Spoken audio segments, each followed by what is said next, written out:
স্বাগতম জানাইছো মহিমাক্ষী অৰুণোদয় আঁচনিক লৈ মুখ্যমন্ত্ৰী ডক্টৰ হিমন্ত বিশ্ব শৰ্মাই বৃহৎ মন্তব্য কৰিছে আৰু অৰুণোদয় আঁচনি পুৰণা হিতাধিকাৰী আৰু নতুন হিতাধিকাৰীসকলে এই কামসমূহ কৰিব লাগিব নতুনকৈ অৰুণোদয় আঁচনিৰ ধন লাভ কৰিব 12 লাখ মহিলাই আৰু প্ৰতিটো সমষ্টিৰ পৰা 10,000 মহিলাই লাভ কৰিব অৰুণোদয় আঁচনিৰ ধন গতিকে পুৰণা হিতাধিকাৰী বা নতুন হিতাধিকাৰীসকলে অৰুণোদয় আঁচনিৰ বাবে কি কাম কৰিব লাগিব সেয়া চাই লওক অন্যথা পুৰণা বহু হিতাধিকাৰীৰ নামো কিন্তু কৰ্তন হ'ব পাৰে অৰুণোদয় আঁচনিৰ পৰা অৰুণোদয় আঁচনিক লৈ মুখ্যমন্ত্ৰী ডক্টৰ হিমন্ত বিশ্ব শৰ্মাই ডাঙৰ ঘোষণা কৰিছে নতুনকৈ প্ৰতি সমষ্টিৰে 10,000 কৈ মহিলাক দিয়া হ'ব অৰুণোদয় আঁচনিৰ ধন নতুনকৈ লাভ কৰিব এই সকল মহিলাই 12,60,000 নতুন হিতাধিকাৰীক দিয়া হ'ব অৰুণোদয় আঁচনিৰ ধন ইয়াৰ ৰাজ্যৰ 12 লাখ মহিলাই পুনৰ লাভ কৰিব অৰুণোদয় আঁচনিৰ ধন আৰু ইয়াক অৰুণোদয় 3.0 নামেৰে জনাজাত হ'ব গতিকে অৰুণোদয় 3.0 12 লাখ মহিলাক সামৰি লোৱা হ'ব অৰুণোদয় 3.0 ৰ বাবে নতুনকৈ কৰিব লাগিব আবেদন হিতাধিকাৰীসকলে নতুনকৈ আবেদন কৰিব লাগিব অৰুণোদয় 3.0 ৰ আবেদন প্ৰক্ৰিয়া 15 ছেপ্টেম্বৰৰ পৰা আৰম্ভ হ'ব গতিকে 15 ছেপ্টেম্বৰৰ পৰা আৰম্ভ হ'ব আৰু এই 15 ছেপ্টেম্বৰ আপুনি তাৰিখটো মনত ৰাখক প্ৰত্যেক মহিলাই কৰিব পাৰিব 1 ফেব্ৰুৱাৰীৰ পৰা লাভ কৰিব অৰুণোদয় আঁচনি ধন 15 ছেপ্টেম্বৰৰ পৰা আবেদন কৰিব লাগিব আৰু 1 ফেব্ৰুৱাৰীত ধন লাভ কৰিব ৰেচন কাৰ্ড থকা পৰিয়ালেহে লাভ কৰিব অৰুণোদয় আঁচনি ধন গতিকে আপুনি যদি আপোনাৰ যদি ৰেচন কাৰ্ডৰ আপুনি হিতাধিকাৰী হয় তেন্তে আপুনি এই ধন লাভ কৰিব ৰেচন কাৰ্ডৰ আধাৰ লিংক হৈ থাকিব লাগিব ৰেচন কাৰ্ডৰ সৈতে আধাৰ লিংক হৈ থাকিব লাগিব আধাৰ লিংক নহলে কিন্তু অৰুণোদয় আঁচনি ধন আপুনি নাপাব গতিকে আপোনাৰ অৰুণোদয় আঁচনি পাবৰ বাবে আধাৰ লগত আপোনাৰ ৰেচন কাৰ্ড লিংক থাকিব লাগিব এয়া অৰুণোদয় আঁচনিক লৈ মুখ্যমন্ত্ৰী ডক্টৰ হিমন্ত বিশ্ব শৰ্মাই বৃহৎ মন্তব্য কৰিছে গতিকে 12 লাখ মহিলাক সামৰি লোৱা হ'ব ৰাজ্যৰ 12 লাখ মহিলাই পুনৰ অৰুণোদয় আঁচনি 3.0 ৰ অধীনত ধন লাভ কৰিব গতিকে অৰুণোদয় আঁচনিৰ বাবে আপুনি আবেদন কৰিব লাগিব যদি আপুনি ৰেচন কাৰ্ডৰ হিতাধিকাৰী হয় প্ৰত্যেক ৰেচন কাৰ্ডৰ হিতাধিকাৰী অৰুণোদয় আঁচনি ধন লাভ কৰিব আৰু ইয়াক অৰুণোদয় 3.0 নামেৰে জনাজাত হ'ব গতিকে অৰুণোদয় 3.0 বৃহৎ সংখ্যক মহিলাক সামৰি লোৱা হ'ব নতুনকৈ 12,60,000 মহিলাক সামৰি লোৱা হ'ব 3.0 অৰুণোদয় 3.0 ৰ বাবে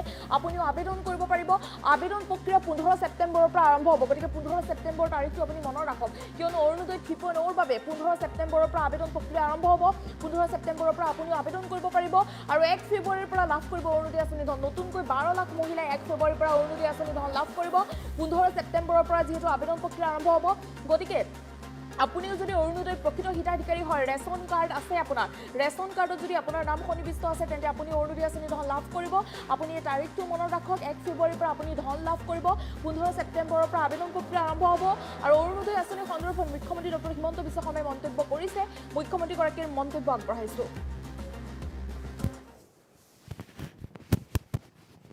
আজি কেবিনেটত লোৱা এটা ডাঙৰ সিদ্ধান্ত হ'ল অৰুণোদয় আঁচনিৰ সম্প্ৰসাৰণ আজিৰ ডেটত 27 লাখ ব্যক্তিয়ে অৰুণোদয় আঁচনিৰ সুবিধা লাভ কৰি আহিছে এতিয়া আমি প্ৰতি সমষ্টিতে আৰু 10,000 কৈ অৰুণোদয় আঁচনিৰ আমি হিতাধিকাৰী দিব খুজিছোঁ যিধৰণে আমি লোকসভা নিৰ্বাচনত আপোনালোকে জানে যে আমি সমীক্ষা পত্ৰ বিতৰণ কৰিছিলোঁ সমীক্ষা পত্ৰবিলাক উভতি আহিলে তাতে আমি দেখা পালোঁ যে 10-12 লাখ মানুহৰ হাতত অৰুণোদয় নাই সেইকাৰণে আমি অৰুণোদয় আঁচনিখনত নতুনকৈ 12,60,000 নতুন হিতাধিকাৰীক আমি অন্তৰ্ভুক্ত কৰিবলৈ সিদ্ধান্ত লৈছোঁ ই অৰুণোদয় 3 নামেৰে জনাজাত হ'ব অৰুণোদয় 2ৰ বেনিফিচিয়াৰীসকলেও 3ৰ বাবে নতুনকৈ আবেদন কৰিব লাগিব আৰু 3ত নতুনকৈ আবেদনকাৰী অন্তৰ্ভুক্ত হ'ব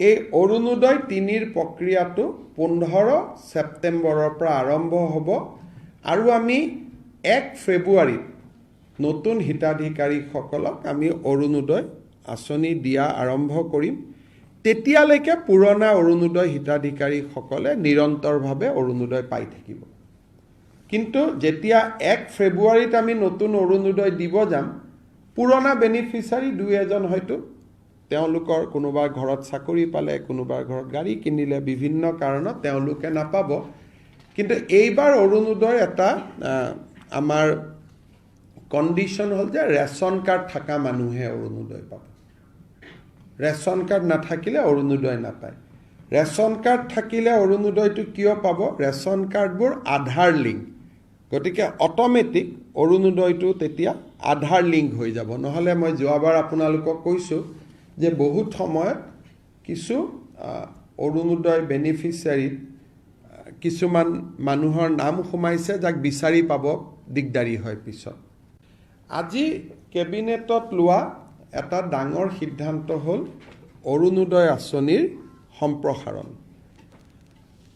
আজিৰ ডেটত ২৭ লাখ ব্যক্তিয়ে অৰুণোদয় আঁচনিৰ সুবিধা লাভ কৰি আহিছে। এতিয়া আমি প্ৰতি সমষ্টিতে আৰু ১০,০০০কৈ অৰুণোদয় আঁচনিৰ আমি হিতাধিকাৰী দিব খুজিছোঁ। যিধৰণে আমি লোকসভা নিৰ্বাচনত আপোনালোকে জানে যে আমি সমীক্ষা পত্ৰ বিতৰণ কৰিছিলোঁ। সমীক্ষা পত্ৰবিলাক উভতি আহিলে তাতে আমি দেখা পালোঁ যে ১০-১২ লাখ মানুহৰ হাতত অৰুণোদয় নাই। সেইকাৰণে আমি অৰুণোদয় আঁচনিখনত নতুনকৈ ১২,৬০,০০০ নতুন হিতাধিকাৰীক আমি অন্তৰ্ভুক্ত কৰিবলৈ সিদ্ধান্ত লৈছোঁ। ই অৰুণোদয় ৩ নামেৰে জনাজাত হ'ব। অৰুণোদয় ২ৰ বেনিফিচিয়াৰীসকলেও ৩ৰ বাবে নতুনকৈ আবেদন কৰিব লাগিব আৰু ৩ত নতুনকৈও আবেদনকাৰী অন্তৰ্ভুক্ত হ'ব। এই অৰুণোদয় ৩ৰ প্ৰক্ৰিয়াটো ১৫ ছেপ্টেম্বৰৰ পৰা আৰম্ভ হ'ব আৰু আমি ১ ফেব্ৰুৱাৰীত নতুন হিতাধিকাৰীসকলক আমি অৰুণোদয় আঁচনি দিয়া আৰম্ভ কৰিম। তেতিয়ালৈকে পুৰণা অৰুণোদয় হিতাধিকাৰীসকলে নিৰন্তৰভাৱে অৰুণোদয় পাই থাকিব। কিন্তু যেতিয়া ১ ফেব্ৰুৱাৰীত আমি নতুন অৰুণোদয় দিব যাম, পুৰণা বেনিফিচিয়াৰী ২-এজন হয়তো তেওঁলোকৰ কোনোবাৰ ঘৰত চাকৰি পালে, কোনোবাৰ ঘৰত গাড়ী কিনিলে, বিভিন্ন কাৰণত তেওঁলোকে নাপাব। কিন্তু এইবাৰ অৰুণোদয় এটা আমাৰ কণ্ডিশ্যন হ'ল যে ৰেচন কাৰ্ড থকা মানুহে অৰুণোদয় পাব। ৰেচন কাৰ্ড নাথাকিলে অৰুণোদয় নাপায়। ৰেচন কাৰ্ড থাকিলে অৰুণোদয়টো কিয় পাব? ৰেচন কাৰ্ডবোৰ আধাৰ লিংক, গতিকে অট'মেটিক অৰুণোদয়টো তেতিয়া আধাৰ লিংক হৈ যাব। নহ'লে মই যোৱাবাৰ আপোনালোকক কৈছোঁ যে বহুত সময়ত কিছু অৰুণোদয় বেনিফিচিয়াৰীত কিছুমান মানুহৰ নাম সোমাইছে যাক বিচাৰি পাব দিগদাৰী হয় পিছত।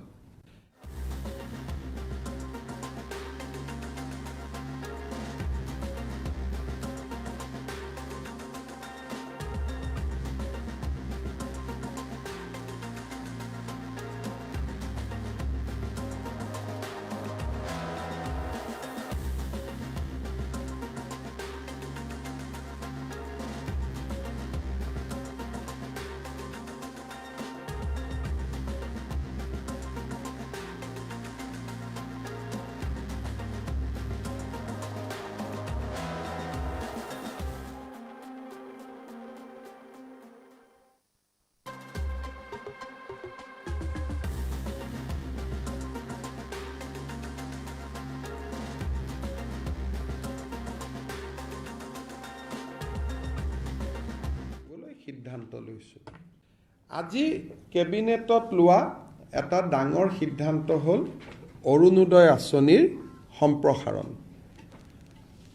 আজিৰ ডেটত ২৭ লাখ ব্যক্তিয়ে অৰুণোদয় আঁচনিৰ সুবিধা লাভ কৰি আহিছে। এতিয়া আমি প্ৰতি সমষ্টিতে আৰু ১০,০০০কৈ অৰুণোদয় আঁচনিৰ আমি হিতাধিকাৰী দিব খুজিছোঁ। যিধৰণে আমি লোকসভা নিৰ্বাচনত আপোনালোকে জানে যে আমি সমীক্ষা পত্ৰ বিতৰণ কৰিছিলোঁ। সমীক্ষা পত্ৰবিলাক উভতি আহিলে তাতে আমি দেখা পালোঁ যে ১০-১২ লাখ মানুহৰ হাতত অৰুণোদয় নাই। সেইকাৰণে আমি অৰুণোদয় আঁচনিখনত নতুনকৈ ১২,৬০,০০০ নতুন হিতাধিকাৰীক আমি অন্তৰ্ভুক্ত কৰিবলৈ সিদ্ধান্ত লৈছোঁ। ই অৰুণোদয় ৩ নামেৰে জনাজাত হ'ব।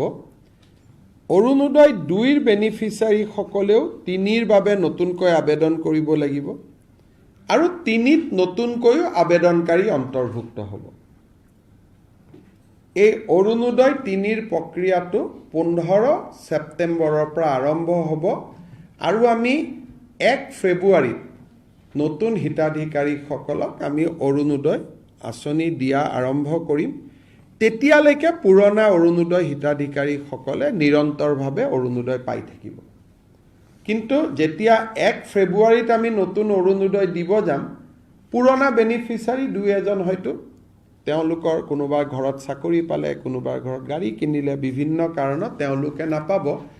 কিন্তু এইবাৰ অৰুণোদয় এটা আমাৰ কণ্ডিশ্যন হ'ল যে ৰেচন কাৰ্ড থকা মানুহে অৰুণোদয় পাব। ৰেচন কাৰ্ড নাথাকিলে অৰুণোদয় নাপায়। ৰেচন কাৰ্ড থাকিলে অৰুণোদয়টো কিয় পাব? ৰেচন কাৰ্ডবোৰ আধাৰ লিংক, গতিকে অট'মেটিক অৰুণোদয়টো তেতিয়া আধাৰ লিংক হৈ যাব। নহ'লে মই যোৱাবাৰ আপোনালোকক কৈছোঁ যে বহুত সময়ত কিছু অৰুণোদয় বেনিফিচিয়াৰীত কিছুমান মানুহৰ নাম সোমাইছে যাক বিচাৰি পাব দিগদাৰী হয় পিছত। আজি কেবিনেটত লোৱা এটা ডাঙৰ সিদ্ধান্ত হ'ল অৰুণোদয় আঁচনিৰ সম্প্ৰসাৰণ। আজিৰ ডেটত 27 লাখ ব্যক্তিয়ে অৰুণোদয় আঁচনিৰ সুবিধা লাভ কৰি আহিছে। এতিয়া আমি প্ৰতি সমষ্টিতে আৰু 10,000কৈ অৰুণোদয় আঁচনিৰ আমি হিতাধিকাৰী দিব খুজিছোঁ। যিধৰণে আমি লোকসভা নিৰ্বাচনত আপোনালোকে জানে যে আমি সমীক্ষা পত্ৰ বিতৰণ কৰিছিলোঁ। সমীক্ষা পত্ৰবিলাক উভতি আহিলে তাতে আমি দেখা পালোঁ যে 10-12 লাখ মানুহৰ হাতত অৰুণোদয় নাই। সেইকাৰণে আমি অৰুণোদয় আঁচনিখনত নতুনকৈ 12,60,000 নতুন হিতাধিকাৰীক আমি অন্তৰ্ভুক্ত কৰিবলৈ সিদ্ধান্ত লৈছোঁ। ই অৰুণোদয় 3 নামেৰে জনাজাত হ'ব। অৰুণোদয় 2ৰ বেনিফিচিয়াৰীসকলেও 3ৰ বাবে নতুনকৈ আবেদন কৰিব লাগিব আৰু 3ত নতুনকৈও আবেদনকাৰী অন্তৰ্ভুক্ত হ'ব। এই অৰুণোদয় 3ৰ প্ৰক্ৰিয়াটো 15 ছেপ্টেম্বৰৰ পৰা আৰম্ভ হ'ব আৰু আমি 1 ফেব্ৰুৱাৰীত নতুন হিতাধিকাৰীসকলক আমি অৰুণোদয় আঁচনি দিয়া আৰম্ভ কৰিম। তেতিয়ালৈকে পুৰণা অৰুণোদয় হিতাধিকাৰীসকলে নিৰন্তৰভাৱে অৰুণোদয় পাই থাকিব।